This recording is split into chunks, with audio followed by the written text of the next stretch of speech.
आइए आज हिमालय के एक रोंगटे खड़े कर देने वाले रहस्य और बद्रीनाथ धाम की अद्भुत कथा को समझते हैं। सबसे बड़ा सवाल यही है, आखिर ऐसा क्या हुआ जिसने साक्षात श्री हरि को भी बर्फ में जमा दिया। दरअसल पौराणिक कथाओं के अनुसार भगवान विष्णु ने घोर तपस्या के लिए नर और नारायण का अवतार लिया था। और फिर खुले आकाश के नीचे शुरू हुई इस पूरे ब्रह्मांड की सबसे कठोर और भयंकर तपस्या। सच मानिए, इस तपस्या की अलौकिक ऊर्जा इतनी प्रचंड थी कि स्वर्ग में देवराज इंद्र का सिंहासन तक डोल गया। लेकिन उधर हिमालय का शांत स्वरूप धीरे धीरे किसी भयावह और बर्फीले दैत्य में तब्दील होने लगा था। इस जमा देने वाली ठंड में नारायण का शरीर बर्फ की मोटी परतों के नीचे पूरी तरह दबने लगा। वैकुंठ में बैठी माता लक्ष्मी अपने स्वामी की ये प्राणघातक दशा देखकर बुरी तरह तड़प उठीं। और बिना एक पल गवाए वो उस खतरनाक और जमा देने वाले बर्फीले मरुस्थल की ओर तुरंत निकल पड़ी। ध्यान देने वाली बात है, उन्होंने कोई दैवीय चमत्कार नहीं किया, बल्कि एक सर्वोच्च शारीरिक बलिदान का रास्ता चुना।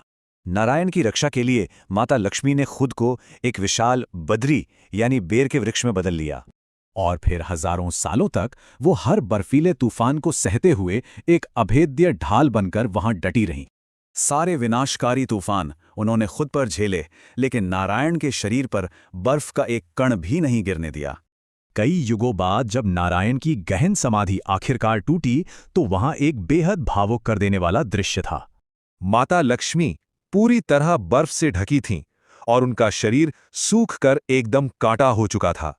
उनके इस अकल्पनीय बलिदान को देखकर श्रीहरि ने अत्यंत भावुक होकर एक बहुत ही अद्भुत वरदान दिया।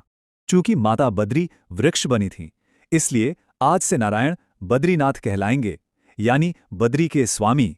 खैर, समय बीता। कलयुग के आते ही भगवान ने अपनी लीला समेट ली और वो पवित्र मूर्ति लुप्त हो गई।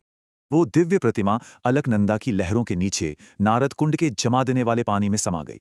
फिर सदियों बाद ईश्वरीय प्रेरणा से युवा आदिगुरु शंकराचार्य उसी बर्फीले हिमालय क्षेत्र में पहुंचे और अपनी जान की परवाह किए बिना उन्होंने उस हड्डियां गला देने वाले बर्फीले पानी में छलांग लगा दी। जब वो बाहर आए तो उनके हाथों में वो चमकता हुआ शालिग्राम था, जो आज मुख्य प्रतिमा है।